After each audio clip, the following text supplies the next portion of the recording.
Yo, Yamamo, Aquaba Strong Coso, Eba POG Media, semester Safo, and as Waba, Opa subscribe, and while like age Medino, and the American so Ashage Medino, not Wama Afofro, and so answer. I can be kindly click on the notification bell, so send a the news be able to platform, so one so what would the air call any the air, but now there's a breaking news, it is coming in Aťťackš, NPP for. Minim said Justin Kodua, a general secretary for a NPP.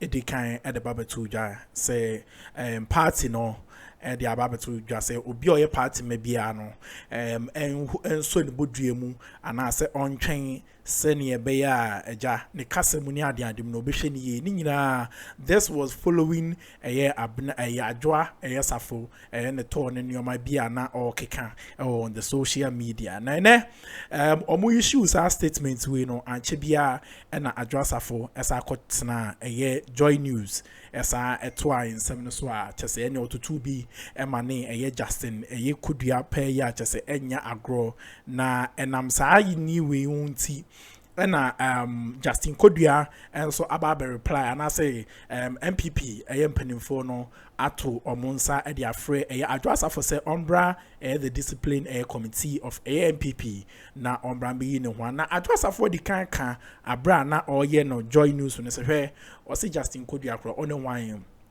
What locus do you have? Say be our crown ube issue this statement on here and answer on any party member biana or then some do na the etu jana say the TTN anything yam so or snobe the letter now on the ababontin na to say easy eja at the NPP mu are they rebuilding or are they what collapsing yanko nyanko kutia ya Adwoa Safo nsema or the tuja.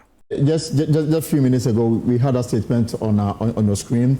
The New Patriotic Party issued a statement. This is what they acknowledge the disappointment and emotions that the last elections caused. Many of us as party members have on several platforms expressed our anger, disappointment, and frustration. However, we humbly ask that all party faithfuls remain calm so that cooler heads may prevail at this time. And as an officer of the party mandated by the party constitution to coordinate the activities and programs of the party, please know that all party members are hereby directed to immediately cease discussing party issues that create unrest, negativism, and disaffection in the media and other related platforms. And this statement is signed by the party's General Secretary, Justin Kodua Frimpong. You say that this is only gagging you from speaking out. And it will not help. I am just reminding the party that this is a party that we fought for freedom of speech. We had our flag bearer, once flag bearer and once president, walk on the streets of Ghana, demonstrating the Ghanaians should be allowed to speak. And it's a constitutional right, freedom of speech. Who started speaking? Our General Secretary. Who started speaking after we lost the election? He was going everywhere, explaining.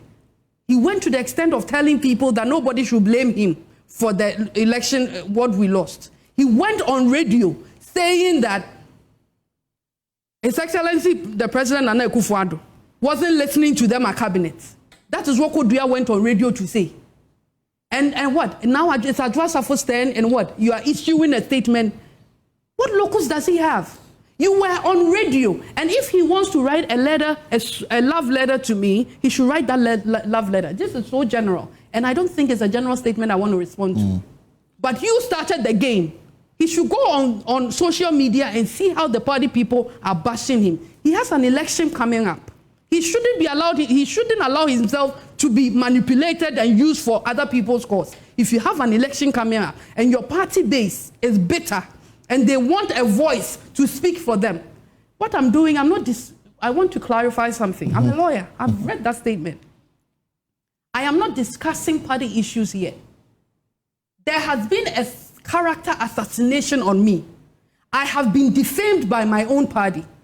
And I have a duty owed to myself to clarify, to set the record straight, to strip them off.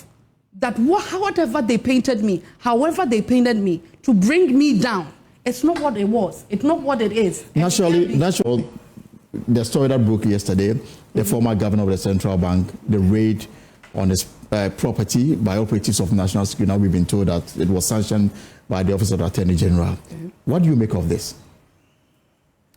I think it's something that ought to be looked at again. It's reoccurring. Successive governments. This government goes, this government comes in, one house is raided, the other. I think it's about time that we show a bit of decorum, a bit of maturity when it comes to our politicking. If we can go into the legalities of it, it can amount to trespassing, evasion of privacy, and all that. I think that if we ought to do things like that, if we do it in a more lawful way, a more humanly way, it will help develop our democracy. I mean, it's becoming like a tit for tat kind of a exactly kind of reoccurring. It's an incident that, you know, this government comes in, it goes, and the other. I think Ghanaians at a point will be fed up, and so we should advise ourselves as politicians. And I respect the Attorney General. He was my tutor in law school, right? And so I know he knows what to do right. Exactly, yeah. Now, I mean, so how is life treating you?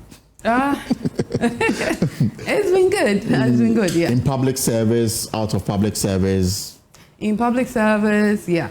It's been, there's been a few hitches here and there, but so far, so good. I can only be thankful to the Almighty for how far He brought me in my political career or political space that I occupied. But now I think that having been voted out, I'm dedicating a lot of my time with my old man, as you know. Right. He's made me a leader of the church, and so I'm administratively. I mean, he's still alive, so he's the general overseer, he's the founder, he's the leader. But I would say that administratively, I'm going to go in. Okay. And help him. He did that with a colorful coronation as a queen mother and everything. It was all over social media. I'm going to do that. He has a big business empire. Right. I know you are aware. Right. People just think that it's the church and it's just farming, the ultimate. Transportation. Yeah, we have a transport company. We have schools. We have hospitals. We have the automobile, we have the technological research center, a lot. We have pharmaceutical. So I'm going to do all that. So I'm the new CEO of the Kantanka Business Empire as well. Congratulations on that. Oh, thank you. So there's a lot going on in my life, though I'm not actively in Parliament. Okay. And I'm not quitting politics either. Of course, we'll come to that. And the vehicles that you are producing, is it getting the attention of government? I know that during the NPP administration, some directive was made that government should procure some of the public vehicles from Kantanka. Did it happen? And what is the arrangement today? Are you getting the needed patronage? I would say that most of our clientele is from the private sector. Okay. That I can say on authority. Ghanaians have shown a lot of love. Ghanaians have been very patriotic about it. They accept it, and it's a very good vehicle. I mean, for our terrain, a tropical country like ours, it has all the engineering that goes with it. Okay. So what I'll say is that Ghanaians in general have patronized it, but the needed support that we ought to have gotten from government is not coming. Hasn't been as is expected. But a few of the government institutions, the late Sir John, when he was alive at Forestry, did a few procurements. I know that National Identification Authority also did a few procurements as well. Yeah. The Donkwabenya constituency. Yeah. You won it in 2012. And then you entered Parliament 2013. In 2013. And it was at the same time that I had also been posted to Parliament as a correspondent. So we had a lot of, working relationship, if you like. Yes, exactly. And I remember in 2017, when the NPP had just come to power, and a civil society organization did a research about performance of MPs in Parliament, and they came to the conclusion that some did not perform. Yeah. So I remember on Joy News, I was called. They said among those they thought did not perform, they mentioned you. And I challenged them that it cannot be true. So. That as a parliamentary correspondent, in fact, I could actually count on my fingers those who were very serious when it came to even conservation of bills on the floor. Yeah. And I mentioned your name, Mark Asibe-Yeboah, Afenyo Mark, and then the late Dr. Anthony Akuffo said Dominic Nitiwo. So they went back to the hands and they came back to apologize and said that indeed what I said was right. Yeah. And that for me was one of the learning curves that helped you get to the position of deputy majority leader at a very young age, and then added to it the minister for public procurement. So it was your hard work, not because maybe some people favored you so much in the party that got you where you are. Yes, and I'm happy that I have the honor of people like you who are testifying to what they actually witnessed during my first term in Parliament. I was a practicing lawyer when I entered, but I took a firm decision that the firm was going to operate with or without me, but I wasn't going to do active private practice. So I was doing more solicitor work at the chambers, and I dedicated my time to learn parliamentary rules. What was the motivation then? Because a lot of MPs, during especially the conservation of bills, you will find them at the coffee shop. And especially the women. Exactly. The insertion and delete. People didn't pay so much. But you did. Even though you were new in Parliament then. What motivated you to dedicate so much attention to the real work of Parliament?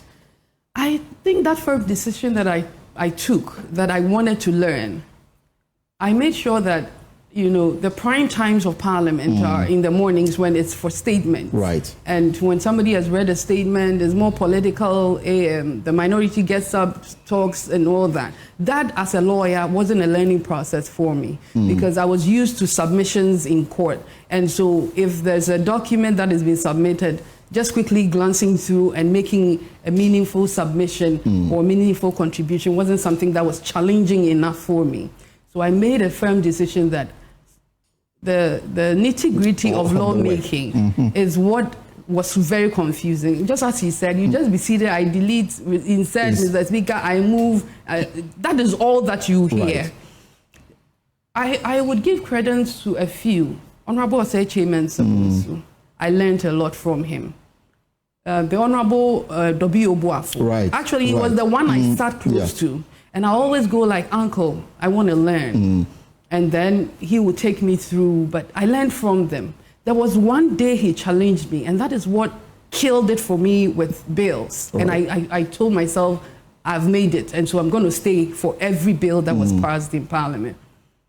There was a bill on the floor. He was teaching me how to do it. So he was doing the delete, insert, I move, whatever. And then as the weeks went by, one afternoon, I was expecting him there. So I was there next to his seat.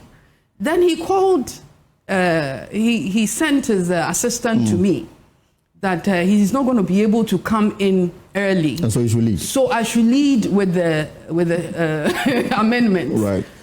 I started shivering, my knees. I was like, what is this? Wow. Ukusua wuti yensemno.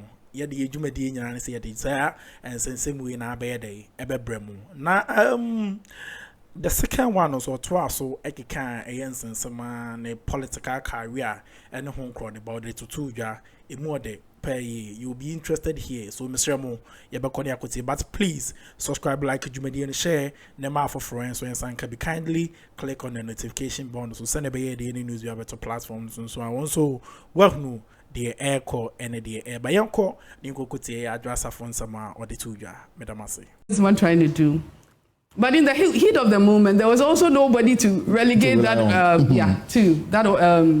role to. So I took it up, and then I made a few mistakes. I had the leader, was actually Mr. Bonsu then, who came in. Joe Weiss also came in, and then they went like, Mr. Speaker, what she's trying to say is, and so I learned from there, and that was it. So for me, I learned the rules of Parliament as well. And you think that it was a factor in considering you for the position of Deputy Majority Leader then? My contribution in the Hansards for 2012 through to 2017 before I became leader active on the floor of Parliament, active on the floor. So just as you said, when Odikro came in, that I was one of the MPs that wasn't regular, I thought it was politically motivated, but they came in, did what was needful of them, and then we moved on. So I think that I learnt the rules of Parliament.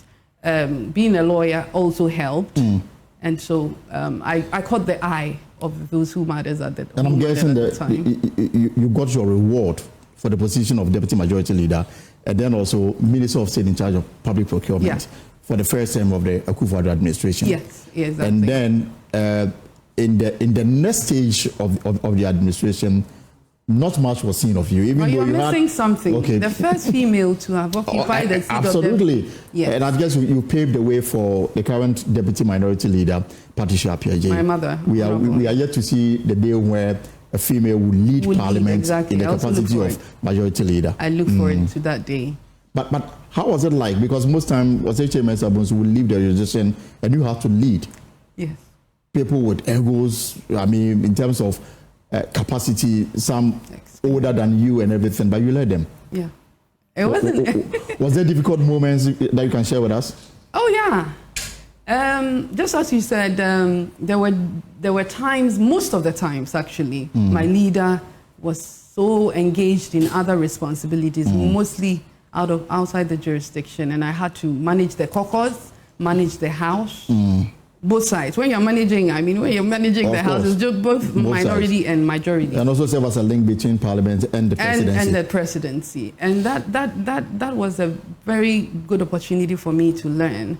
And initially, it was a bit tensed. Initially, the idea that it was a woman leading, a lot of older guys weren't too comfortable. But, you know, when you give them what is expected to be given them, which is the respect and the acknowledgement that they are your seniors in Parliament. So sometimes, when I was leading, there were times that I would want to make a submission. Right. But I'll turn, and I'll turn to Honorable, the late Akufo say. So I go like, senior, we had this old boy me, also I don't have problem. Sometimes it was done deliberately, not because I couldn't make the submission. You wanted to give them the respect that most of the time I'll go to Honorable Obi Amwa, Obi, you know, me ni na watwaso. You know, so I thought that carrying everybody along in the absence of a leader who was very experienced, who they were so familiar with, in his absence, they thought there was a vacuum, and I had to step in well. So I think that it wasn't easy, but yet the Minister of State, or your supervisory role over the Public Procurement Authority, came under some serious allegations. Eventually, the president had to dissolve that particular ministry. What role did you play to contribute to that? I don't think I played any role. I think that it was a very Some said the Public Procurement Authority was used as a vehicle for corruption. And you was in charge, you know, saw all these things happen and nothing much was done to correct it. I think the initiative to set up a ministry on its own, which existed in other jurisdictions, I can talk about Canada for a fact, was a good initiative. But I think, honestly, sitting back now, we could have done it better. The reason I'm saying that is, I was a Minister of State in charge of procurement, so I was more or less a Minister of State under at the presidency. I had no budget line. I was supposed to play an advisory role to His Excellency. But again, you ask yourself, procurements under our Public Procurement Act are decentralized.